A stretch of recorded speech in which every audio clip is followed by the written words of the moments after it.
Antes de mergulhar em uma das histórias mais sombrias de toda a Bíblia, inscreva-se no canal, ative o sininho e compartilhe este vídeo com alguém que precisa conhecer as profundezas espirituais das Escrituras. O que você verá a seguir não é apenas um relato histórico, é uma ferida exposta da alma de Israel. É a revelação de um povo que se afastou completamente de Deus. Esta é a história do levita e sua concubina. Uma frase que define o estado espiritual de toda uma nação. Naqueles dias, não havia rei em Israel, e cada um fazia o que era reto aos seus próprios olhos. Essa simples frase marca o declínio moral, espiritual e social de um povo que havia se esquecido de sua aliança com Deus. Israel estava fragmentado, sem liderança central. Cada tribo seguia seus próprios caminhos. O sacerdócio levítico estava corrompido. E a idolatria havia se infiltrado nas casas, nos altares e até nas práticas religiosas. Nesse cenário, surge um levita, um homem da tribo escolhida por Deus para ministrar diante do Senhor. Mas este levita não está a serviço do templo. Ele está viajando com uma concubina, uma mulher cuja união com ele era instável, sem os laços da aliança matrimonial tradicional. A concubina o deixa. O texto bíblico diz que ela lhe foi infiel, mas a palavra hebraica também pode ser traduzida como se indignou contra ele ou se revoltou. Textos apócrifos e tradições orais judaicas sugerem que o levita não era um homem íntegro. Algumas fontes rabínicas indicam que ele teria praticado negligência, até mesmo humilhação contra ela. Após 4 meses, o levita decide ir atrás dela, não movido por arrependimento ou amor, mas por honra social ferida. Ele permanece por dias na casa do pai da mulher. Quando finalmente parte, toma o caminho de volta para Efraim com ela e um servo. Quando a noite cai, eles chegam a Gibeá, uma cidade da tribo de Benjamim. Gibeá, naqueles dias, era conhecida por sua corrupção espiritual. Escritos como o livro de Jasher, um texto apócrifo citado em Josué e 2 Samuel, descrevem Gibeá como um centro de práticas pagãs, disfarçadas sob o nome de tradição tribal. Apesar de pertencer ao povo de Deus, Gibeá havia se tornado um reflexo de Sodoma. Na cidade, ninguém lhes oferece abrigo. Isso já era um sinal claro de que a hospitalidade, uma virtude sagrada em Israel, estava morta ali. Um homem idoso, vindo do campo, os acolhe em sua casa. Mas naquela mesma noite a cidade revela sua face oculta. Homens perversos cercam a casa. Eles exigem o levita, em uma tentativa explícita de abusar sexualmente dele. A cena é um espelho direto de Gênesis 19, onde os habitantes de Sodoma exigiram o mesmo de Ló. Mas aqui, o levita não luta, não ora, não resiste. Ao invés de se opor ao mal, o levita, aquele que deveria representar a santidade, cede ao sistema corrupto e entrega sua concubina aos agressores. E o que se segue é uma noite de brutalidade indescritível. A Bíblia resume com poucas palavras, mas o impacto espiritual é profundo.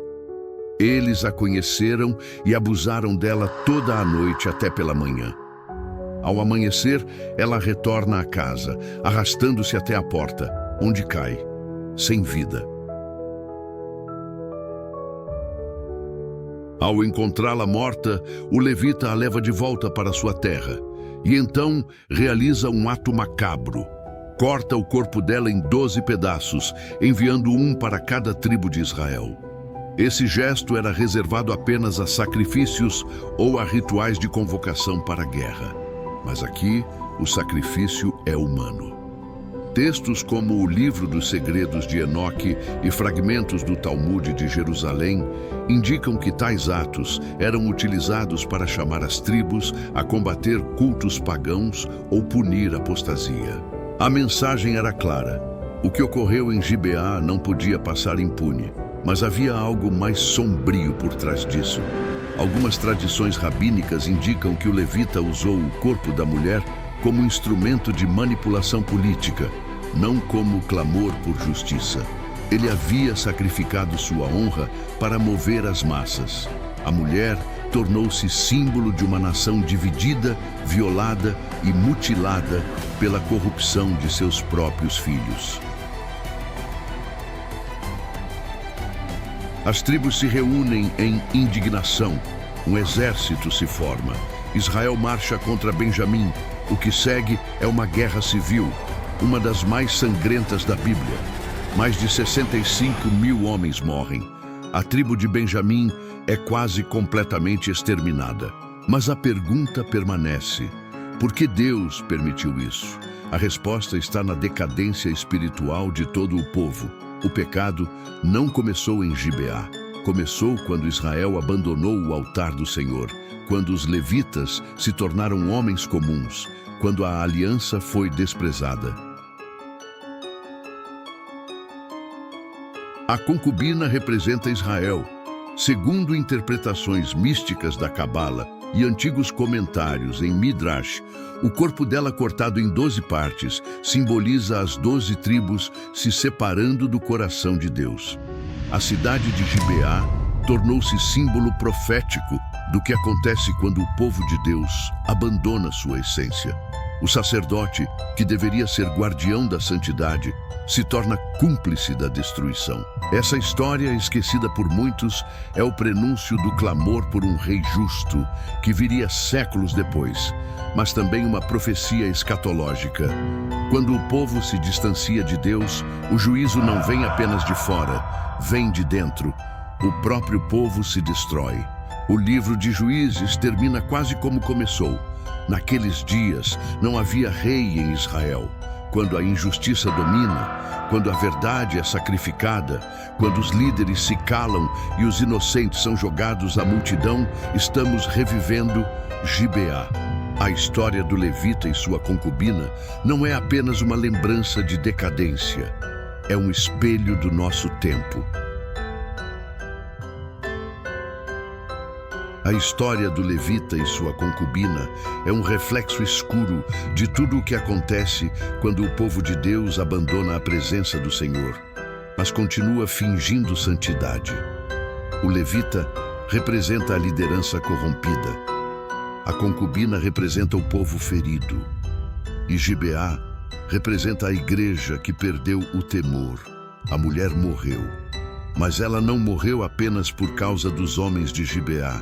Ela morreu porque ninguém intercedeu, porque o sacerdote se calou, porque o povo se tornou espectador da maldade.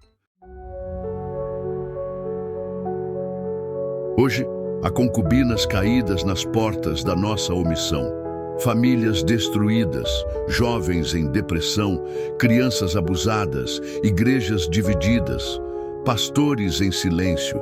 O corpo ainda está sendo partido em pedaços. Só que agora, não são tribos recebendo membros, são nações recebendo os restos do que um dia foi a igreja viva. Se você sentiu o peso dessa mensagem, não fique calado como o levita. Não observe como um espectador o mundo se perder. Inscreva-se nesse canal e envie este vídeo.